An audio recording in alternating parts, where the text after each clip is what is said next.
In the first days of 2025, before becoming president, Donald Trump proposed that Canada become part of the United States. Because Canada and the United States, that would really be something. Denmark sell Greenland. We need Greenland for national security purposes. And Panama cede the Panama Canal. And they want us to give $3 billion to help fix it. I said, well, why don't you get the money from China? Because China's basically taken it over. It's strange that this hasn't happened earlier, because for the past 70 years, all that the countries of Europe and Asia have been doing was helping the US become the world's leading economy. America is the greatest force that God has ever allowed to exist on his footstool. Add up the value of the 50 most expensive and largest corporations on the planet, and you'll get the amount the US owes to the entire world: $36 trillion. Even the annual GDP of the entire European Union is half that. Right now, every second, this astronomical sum increases by $75,000, the price of a brand new car of your dreams.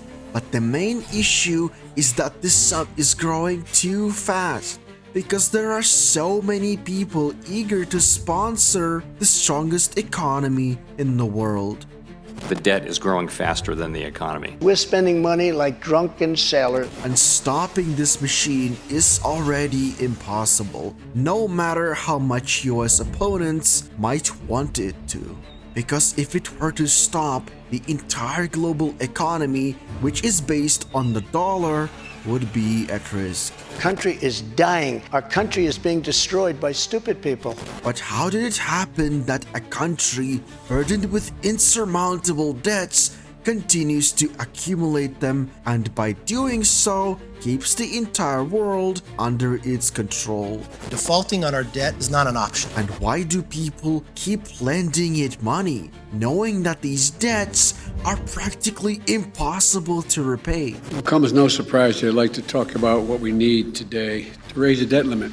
Step up and raise the debt ceiling. We will have an economic and financial catastrophe. In this video, I won't be telling fairy tales about the collapse of the dollar. Instead, I'll explain how the US has taken control of the global economy and made the dollar the currency used for trading the world's most vital resource. A new world order. You will understand the two brilliant schemes the US pulled off to build an unsinkable economy. And we'll take a look behind the curtain of American politics to find out whether the dollar is truly the greatest financial pyramid in history, or if this claim is just fictitious propaganda. We've spent more money than we take in. And at the very end, there will be a bonus for you. I'll explain what awaits the rest of the world if the US suddenly declares default, something some people may dream about without realizing what would actually follow. They laugh at us because they think we're stupid, but we're not stupid anymore.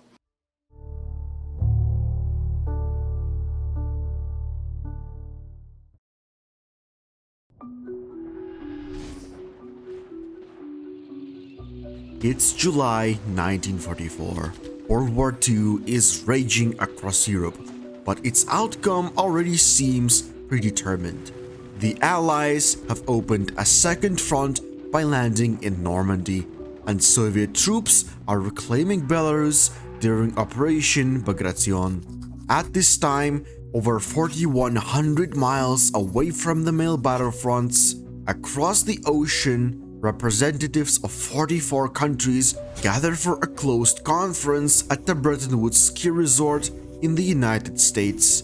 These were some of the greatest minds of the 20th century, politicians and economists who had come together to discuss how the global economy should be structured after the fall of the Third Reich. Thus, the US Secretary of the Treasury, Henry Morgenthau, arrives at the hotel. He would later propose a plan for post-war Germany. representing the United Kingdom was one of the greatest economists in history, John Maynard Keynes. They had to solve a unique problem. In the past, all countries tied the amount of their currency to gold, but after World War I, many governments simply did not have enough gold to back the money they had printed. By the mid-1940s, of all the major world currencies, only the US dollar remained exchangeable for gold at a fixed rate. This was because during the two world wars, the United States had become the world's primary supplier, producing nearly half of global industrial output, which was sold for gold. Moreover, many European governments had evacuated their gold reserves to America, away from destruction of war. As a result, by the end of the two world wars, the US had accumulated 3/4 of the world's gold reserves. This gave the US a strong argument at the Bretton Woods Conference. Why invent a new currency when the world could simply use the dollar? As a result of the conference, two major financial institutions were created: the Future World Bank and the International Monetary Fund. The first institution was meant to provide financial aid to countries affected by the war, while the second turned out to be somewhat more cunning. The IMF grants loans to countries facing financial crises, and initially the agreement stated that the IMF will use a currency convertible into gold.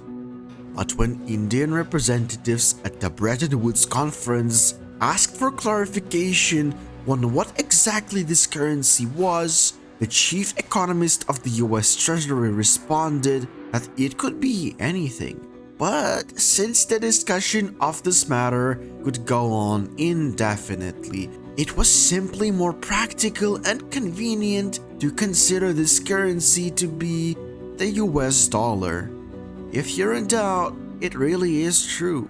Direct quotes from this conversation are available on the official website of the Bretton Woods Committee. You can check this for yourself. And this is how the Bretton Woods Conference laid the foundation for the future dominance of the United States.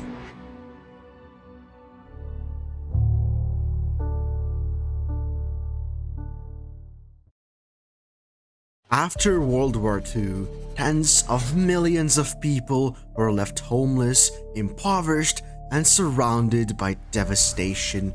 Meanwhile, Eastern Europe gradually fell under the influence of the Soviet Union, whose army captured the capital of the Third Reich in May 1945. The United States and Great Britain feared that the Soviets would become the dominant political force in impoverished Europe. Thus, on June 5, 1947, speaking at Harvard University, US Secretary of State George C. Marshall proposed giving money to European countries so they could recover faster, all to promote peace throughout the world, national interests, and the foreign policy of the United States in order to maintain the strength and stability of the USA. Let me explain the meaning behind those words. We, the United States, give you money, and in return, you do not cooperate with the communists. The Marshall Plan even had its own slogan: "No matter what happens, we will achieve prosperity together." There was also a poster where the blades of a windmill were depicted as the flags of European countries, while its tail was the flag of the United States. To be fair, the Marshall Plan aid was also offered to the Soviet Union, but of course, Stalin refused the proposal. Naturally, the United States did not hand out money solely to outmaneuver the USSR. It was also a way to prevent a crisis within the country itself. Remember that by 1945, the US was responsible for half of the world's total industrial output. But now, the war was over. Who would buy all this food clothing, equipment, and medicine. Europe, they were all broke. In fact, no one in the world had money after the war. However, stopping the American economy was no longer an option. Factories would have to shut down, people would lose their jobs, and a crisis would begin within the United States itself. Thus, distributing billions of dollars to European countries under the Marshall Plan was a perfectly reasonable and beneficial investment for the US. There was no crisis. On the contrary, the American standard of living increased along with wages. Many American families could afford a car and a small suburban house with a lawn and a garage. The US entered the golden age of capitalism. Due to the strong dollar and high wages, it became more profitable for American businesses to import cheap goods from abroad rather than manufacturing them domestically. As a result, US export revenues began to decline sharply. If before, goods could only be bought in America, then 15 years after the war, the economies of Europe and Asia had recovered and started filling the global market with their own products. Thus, the US share of global GDP began to shrink. It was the first warning sign, although a very faint one. The US was beginning to fall into the Bretton Woods trap. By now, all trade was conducted in the convenient US dollar, and when the US printed more of them, the money accumulated in foreign bank accounts because other countries needed them for trade. At first glance, this wasn't a problem. Dollars could always be printed. However, the dollar was tied to gold, as per the agreement at Bretton Woods, right? And so, if we look at what happened to US gold reserves, we'll see that after World War II, they began to dwindle, especially from 1957 onward.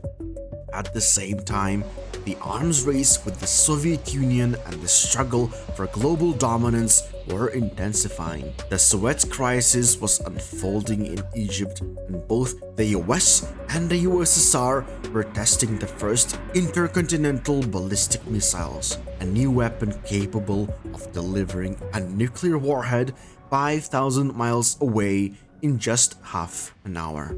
You may wonder what gold has to do with missiles, but the behavior of investors, whether ordinary people or central banks, is always the same.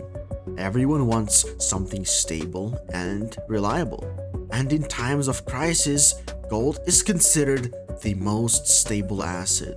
Here's where a paradox emerged. In the United States, the price of gold was fixed at $35 per ounce under the Bretton Woods Agreement, but this price applied only to transactions between central banks. However, on the London Exchange, gold was traded at a variable price. Ordinary banks could buy it freely at market value. Do you smell speculative profits? Buy it cheaper in the US, sell it at a higher price in London, and pocket the difference. All that was needed were dollars, but those were no longer a problem, much to the delight of speculators. For the sake of its global political ambitions and the fight against communism, the US printed more and more dollars, while other countries, accumulating excess dollars, quietly spent them on gold. By the mid-1960s, the amount of dollars in circulation exceeded US gold reserves, and the market price of gold was higher than the official rate at which the US exchanged dollars for gold. The first to recognize the disadvantage of this system was French President Charles de Gaulle. As a World War II general, he had long disliked Europe's dependence on the US and sought to return France to its former glory at any cost. During a 1961 meeting with President John F. Kennedy, de Gaulle made it clear that France would not bow to anyone.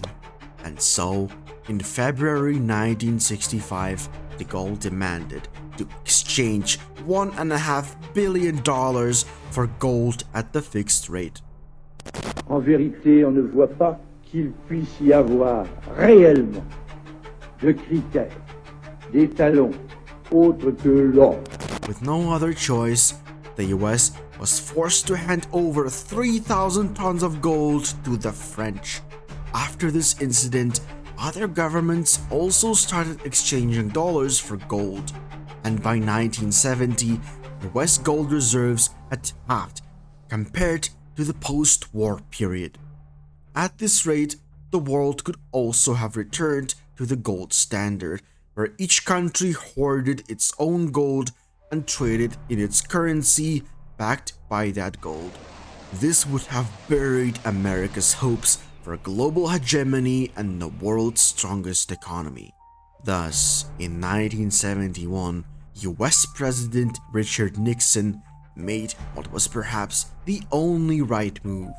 On August 15, he addressed the nation and announced that the dollar would no longer be exchanged for gold as before, citing speculators as a threat to US stability. Accordingly, I have directed the Secretary of the Treasury to take the action necessary to defend the dollar against the speculators. I have directed Secretary Connally to suspend temporarily the convertibility of the dollar into gold or other reserve assets, except in amounts and conditions determined to be in the interest of monetary stability and in the best interest of the United States.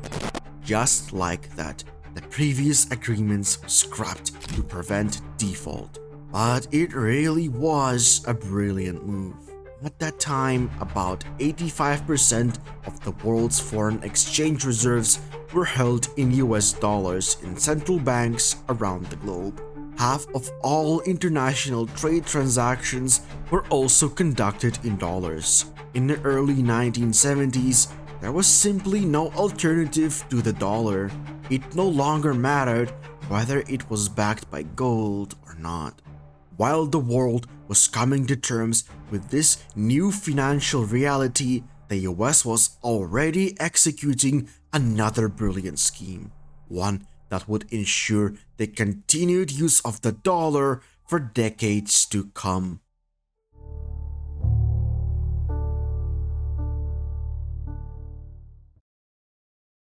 Which countries have consumed the most oil over the last 100 years? It's not industrial Germany, nor resource-rich Russia. It's not even the rapidly growing giants India and China. The undisputed leader to this day is the United States. And that's not surprising.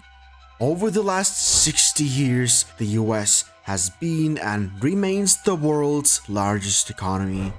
However, when it comes to oil reserves, the country doesn't even rank in the top 10. This means only one thing. To stay the world's leading economy, the US needed to find a reliable gas station. Between the First and Second World Wars, major oil fields were already being developed in the Middle East, in Iran, Iraq, and Bahrain. However, most of these territories were controlled by the British and the French. But in this region, there was one young, still unaligned country, the Kingdom of Saudi Arabia. At that time, it was a poor desert land where warring tribes had only recently settled. Today, Saudi Arabia is the largest economy in the Middle East. But back then, its primary source of income came from Muslim pilgrims traveling to the holy city of Mecca. This is where the interests of the US and Saudi Arabia's first king aligned perfectly. If oil had been found in Iran, Iraq, and Bahrain, it could very well be present in Saudi Arabia too. So in 1933, just a year after the kingdom was founded, the future American company Chevron began oil exploration in the country. 5 years later, The first crude oil flowed from a well, and 10 years after that, the largest oil field in the world, still unrivaled today, was discovered in Saudi Arabia. To extract this black gold, the US and Saudi Arabia created the Arabian American Oil Company, or simply Aramco. Fast forward to today, and Aramco has become the crown jewel of the kingdom, one of the top 10 most valuable publicly traded companies in the world. When World War II broke out, it became abundantly clear to everyone that oil was the key resource of the planet. So, right after the Yalta Conference, where Britain, the US, and the USSR negotiated for the post-war world order, American President Franklin D. Roosevelt set off for the Middle East. At that time, Roosevelt was gravely ill. As history would show, he had only 2 months left to live. Yet, on Valentine's Day, February 14, 1945, instead of spending it at home with his wife, he met with the King of Saudi Arabia aboard a US Navy ship in the Suez Canal to negotiate new oil cooperation terms. This American concern over Arab oil is also evident in a letter sent by Roosevelt's successor, President Harry Truman, to the Saudi king. "I want to renew to your majesty the assurances that have been repeatedly given on previous occasions that the United States has an interest in preserving the independence and territorial integrity of Saudi Arabia. Any threat to your kingdom will be immediately perceived as requiring the attention and concern of the United States." Since Roosevelt, every US president has met at least once with Saudi rulers, as their country and the Middle East at large became a central focus of American foreign policy. The cooperation model was simple. The US bought oil from Saudi Arabia and in return provided the kingdom with military aid and advanced technology. By the 1970s, Saudi Arabia had become a key oil exporter to the United States. To make oil trade more convenient, Washington signed a series of trade agreements with major oil exporters by 1974, ensuring that oil would be sold exclusively in US dollars. This arrangement made perfect sense. It was hardly practical to trade in Pakistani rupees or Iranian rials. Selling oil in dollars meant that exporters could easily spend those dollars on global purchases. Thus, a brilliant system emerged. The US fostered an oil production leader, bought its oil in dollars, and ensured that those dollars get flowing back into the global economy. But what was Saudi Arabia supposed to do with all these excess dollars? Not only did they need to spend them, they also needed to invest them for a rainy day, and the US had a plan for that too. In July 1974, US Treasury Secretary William Simon traveled to Saudi Arabia. As newspapers reported at the time, Simon faced the toughest deal of his career, convincing the Saudi king to invest surplus oil dollars into US Treasury bonds. To put it bluntly, he needed to persuade the Saudis to lend money to the United States by purchasing its debt securities. No official agreements were signed, just an idea that needed to take root in the king's mind, and Simon pulled it off. A perfect mechanism emerged. The United States buys oil from Saudi Arabia using US dollars. The Saudis spend these dollars worldwide, and any surplus is reinvested back into the US economy. In this way, the dollar, which is no longer backed by gold, continuously circulates across the globe, fueling the American economy. Later, other oil exporting countries also adopted this trend of reinvesting their dollar revenues into US debt, and logically so. Why spend dollars on purchasing German or Japanese debt denominated in another currency when they could immediately use them to buy the reliable debt of the world's most powerful economy? So what was the outcome? Oil in the global market started being sold predominantly in US dollars. And since oil is a necessity for all economies, most countries continued to actively buy dollars, even though the currency was no longer backed by gold. In effect, instead of being backed by gold, the dollar became backed by oil, the most essential resource of the modern world, with demand that keeps growing constantly. So to sum it up, the United States created a system that revolved entirely around its currency 2 whole times. The dollar is convenient to use because everyone else is using it, and if a country needs to hedge against inflation, it can simply reinvest its dollars back into the US economy, lending them to the US government and earning interest in return. This clever system of infinite money has been the foundation of America's modern economic dominance. However, it is also the Achilles heel of that very system.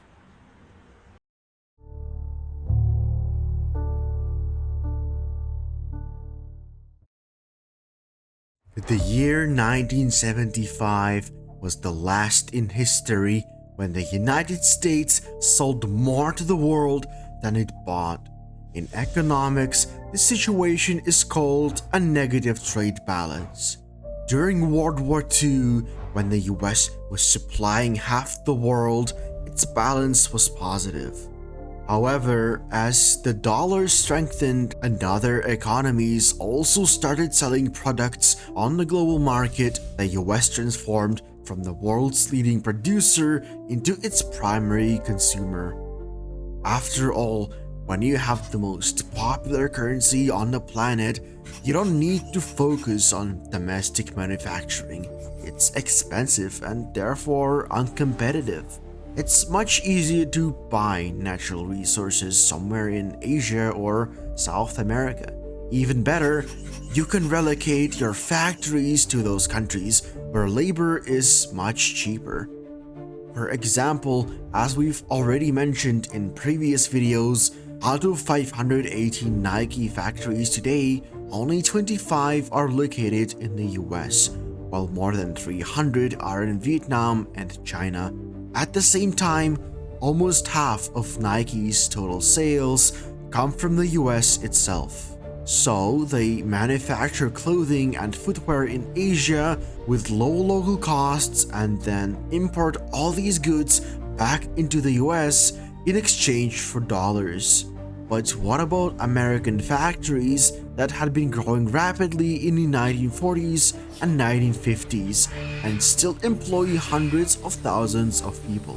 You can't just fire all these workers at once and retrain them. You can't simply shut down these factories and sell off these assets because there's no one who would buy them. Thus, a strong dollar trapped the US in a difficult situation, and in 1985, it attempted to break free.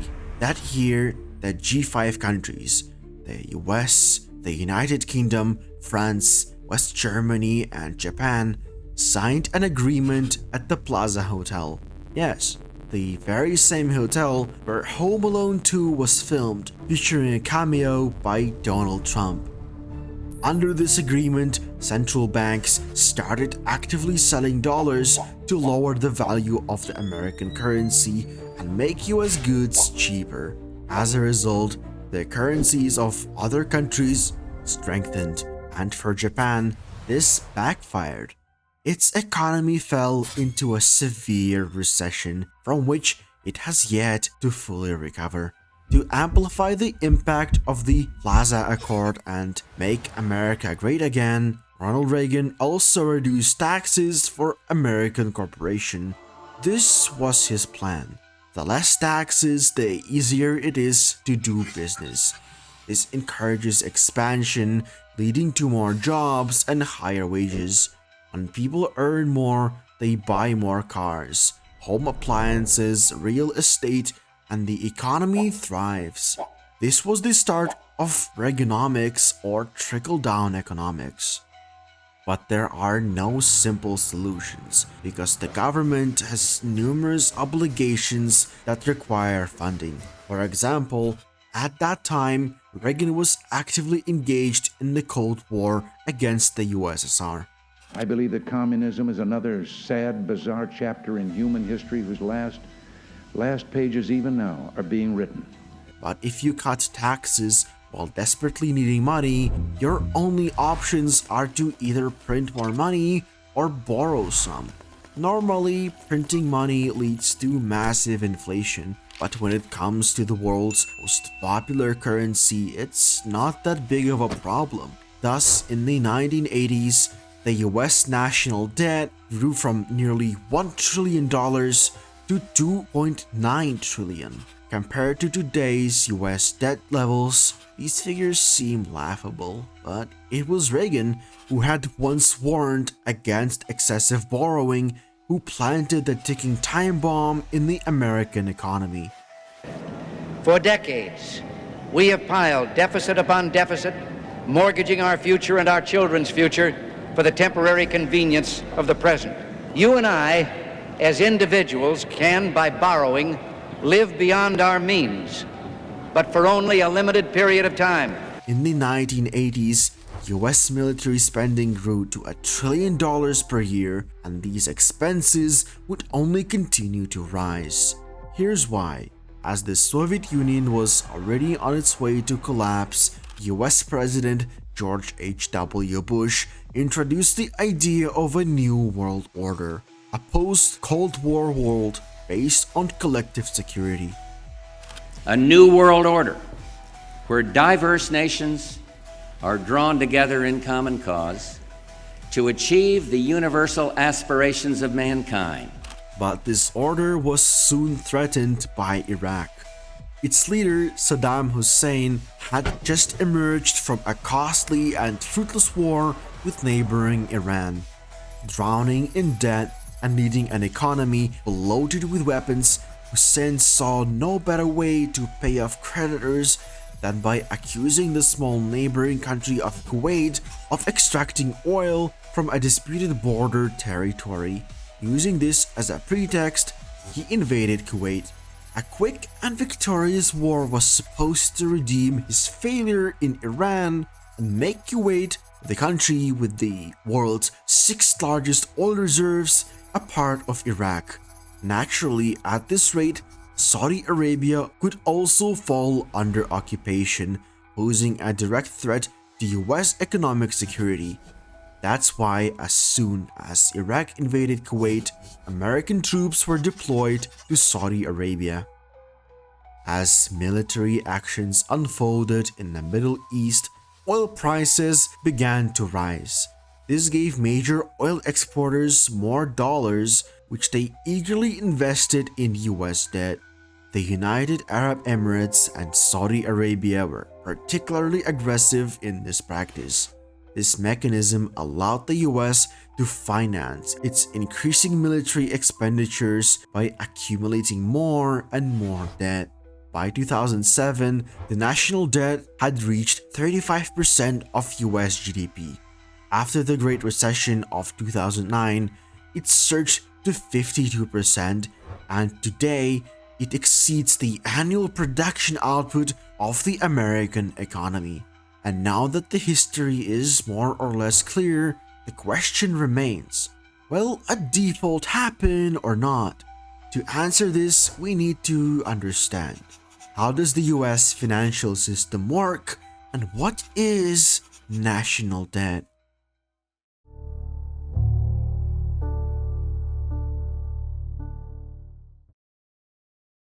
Imagine that you want to buy a car.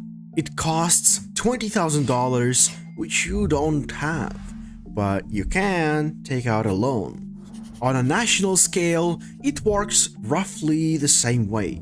Every year, the government plans what it will do in the following year. Build new roads, give budget seats to universities, raise pensions, and so on. There is never enough money for everything, so in recent years, the budgets of most countries have been running at a deficit, when expenses exceed revenues. For the past 20 years, the US budget has never run on a surplus. Let's take a look at what they spend money on and where they get it from. Like many developed countries, the US generates most of its revenue from income and corporate taxes, as well as social contributions. And like most countries, the US primarily spends money on social programs, pensions, healthcare, and infrastructure. But what's interesting here is that the defense budget is almost $900 billion. That's more than the next 10 largest military spending countries combined. But even this enormous sum is still less than what the US spends on interest payments on its national debt. Here's how it works. Since there is never enough money, governments issue bonds. You buy these securities, the government receives money, spends it, and after a few years, repays you with interest.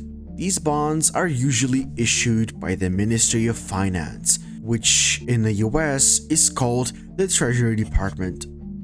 After the end of the Bretton Woods system, US government debt payments have been steadily increasing, and in 2023, they broke an all-time record. The US paid more than $1 trillion in interest on its debt.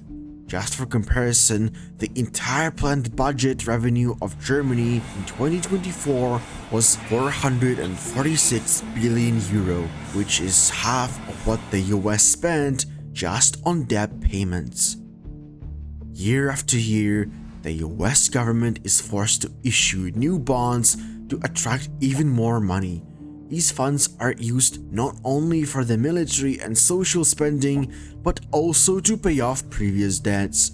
This means that new investors' money is being used to settle old obligations. Does this remind you of anything? It's a classic principle of a financial pyramid. The system's existence depends on a continuous influx of new investments. And there are already a lot of participants. If we consider the entire global market for government debt, US bonds make up nearly 30% of the total volume. The US national debt is equal to the combined debt of the next 6 largest economies: China, Japan, Germany, India, the UK, and France. But the US has a cheat code for infinite money in this whole scheme. If any other country's currency had this level of debt, it would have collapsed into worthless paper long ago, but not the dollar. That's because 50% of all global trade transactions and 88% of all foreign exchange operations are conducted in dollars, and half of all central bank reserves are held in, you guessed it, US dollars. Even when the US prints more dollars than they depreciate, inflation rises in other countries as well. Why? Because everyone uses the dollar, and the world's key commodities are traded in dollars. So when more dollars are printed, prices go up for you too. As John Connolly, the US Treasury Secretary after the Nixon shock, famously said, "The dollar is our currency, but your problem." If you still have any doubts about the dollar's stability, let me show you who holds America's debt. Take a look at the S&P Global Credit Rating Scale. This is an American corporation that specializes in financial analysis and assembling the creditworthiness of companies and even entire countries. A AAA rating means a borrower is almost guaranteed to repay its debt, while a D rating means the borrower is on the verge of bankruptcy and creditors wouldn't see their money. The worse a borrower's rating, the more cautious and suspicious creditors become, and the higher the interest rates they charge. Now let's look at the credit ratings of different countries. The most reliable borrowers are Canada, Australia, and Scandinavian countries. The US once had a perfect AAA rating, but in 2011, S&P Global Ratings downgraded it to a AA+. And that's because the US has taken on an obscene amount of debt and constantly raises its debt limit. This limit, or the debt ceiling, means the government sets a threshold. We won't borrow more than this amount. If they hit the ceiling, they must find other ways to fund the budget. For example, Denmark set its debt ceiling at 2 trillion Danish kroner, while its actual debt is only 300 billion kroner, just 10% of its GDP. In the US, debt is over 100% of GDP, and every time the debt ceiling is reached, it triggers a political circus. Because when a debt ceiling is hit, the US Treasury Department loses the ability to issue new bonds, meaning one of the government's key funding sources disappears. And now, remember what we said about the financial pyramid. This system depends on a constant flow of new money. If that flow stops, at some point, the US Treasury could run out of money, and the US wouldn't be able to pay interest on its debt, which in economics is called a default. So every time, this political drama unfolds the same way. The United States has two main political parties, the Republicans and the Democrats. The Republicans advocate for a limited government, tax reductions for the rich, and traditional values, while the Democrats support an active role of the state in the economy, social programs, and progressive reforms. Both parties regularly compete for the presidency. For example, Biden is a Democrat while Trump is a Republican. But elections are also held for Congress, the main legislative body of the US, where representatives from both parties win seats. Depending on who controls Congress, the level of cooperation between the president and lawmakers will vary. Sometimes, this cooperation can be very difficult. This is exactly what happened during the presidency of Democrat Barack Obama in 2011. Increasingly urgent efforts to avoid default and reduce our deficit. At that time, the House was mostly composed of Republicans, and the bill raising the debt ceiling first had to pass through them. The Republicans were extremely dissatisfied with the policies of the president, who was addressing the consequences of the 2008 crisis with the large-scale unemployment benefits and budget spending. So they used their refusal to raise the debt ceiling as political leverage to force Obama to agree to spending cuts. The parties managed to reach an agreement literally 72 hours before the Treasury would have run out of money, forcing the US to declare default. We have run out of time, and they are going to have to explain to me how it is that we are going to avoid default. In the end, Barack Obama agreed to spending cuts amounting to more than $900 billion, and in return, Congress increased the debt limit by the same amount. Keep in mind, if we don't do that, if we don't come to an agreement, we could lose our country's AAA credit rating. This political blackmail cost the United States not only a downgrade from S&P Global, but also undermined investor confidence. But the point of no return has already been reached. In 2013, the debt ceiling crisis repeated itself in a mirrored fashion. The entire basis of the Republican strategy is we're going to shut down the government or cause economic chaos if we don't get 100% of what we want. Then, the same thing happened again during Biden's presidency in 2021.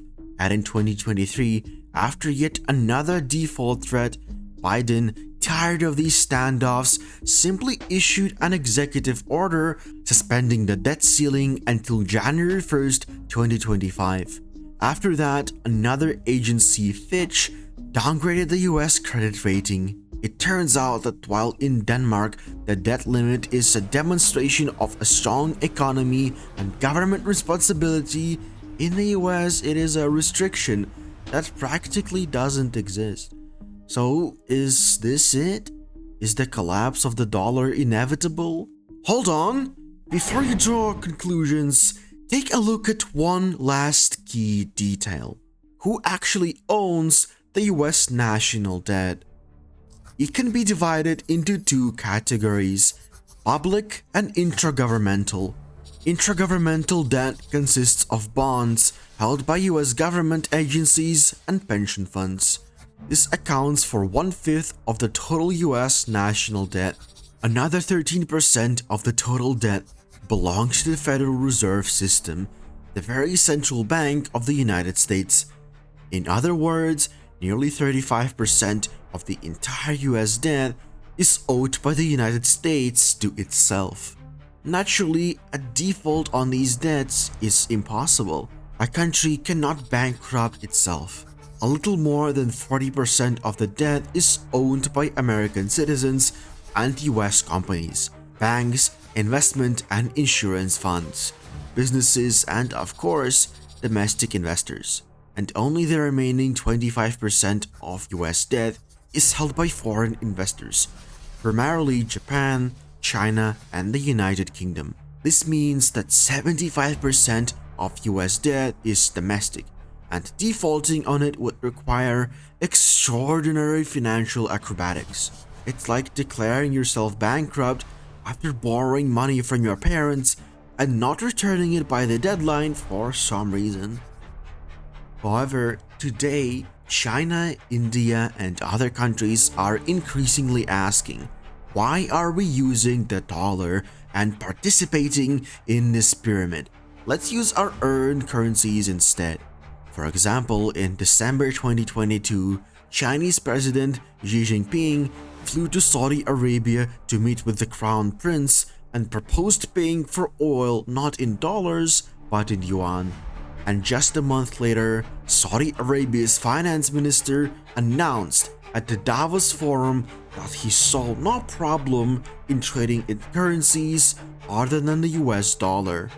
In 2023, Russia began supplying oil to China in yuan and rubles, while the United Arab Emirates and India also signed agreements to trade oil in their own currencies.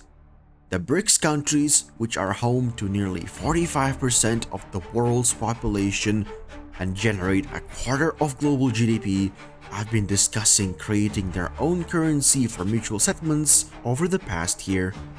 In response, Donald Trump declared that the US would impose 100% import tariffs on anyone who supports the development of alternative currencies, making it impossible for those countries to sell their goods in the US. And this is a serious threat because for countries like India or China, the United States is a key trade partner, and their economic stability depends on maintaining good relations with the US. If they cannot sell their goods in the US, they will face a crisis similar to the one that could have happened to the US after World War II if not for the Marshall Plan. Therefore, despite the ongoing process of de-dollarization, the dollar's share in global transactions hasn't significantly decreased. It still accounts for half of all trade deals worldwide, because you cannot dethrone a leader who has cemented its position for decades in just a few years. But I know you want to know the answer to the key question. Even if the system looks stable, it is still a pyramid. What if one day it somehow suddenly collapses? Then it would be the largest economic crisis in human history, because trillions of dollars lent to a country whose power everyone believed in would burn to ashes. a massive sell-off of securities would begin worldwide, leading to the bankruptcy of hundreds of millions of investors and widespread panic. People would start dumping money, rushing to buy gold and real estate, while in the US, a catastrophe worse than the Great Depression would unfold. Don't think that your country would be unaffected. As the world's leading economy, the US would drag down other nations with it. Japan, China, India, all of Western Europe, and much of the Middle East. These countries would lose trillions of dollars in savings, and the entire world economy would collapse like a house of cards, burying everyone who relied on the dollar and believed in it. Everyone understands this perfectly well, which is why the likelihood of such a scenario is close to zero.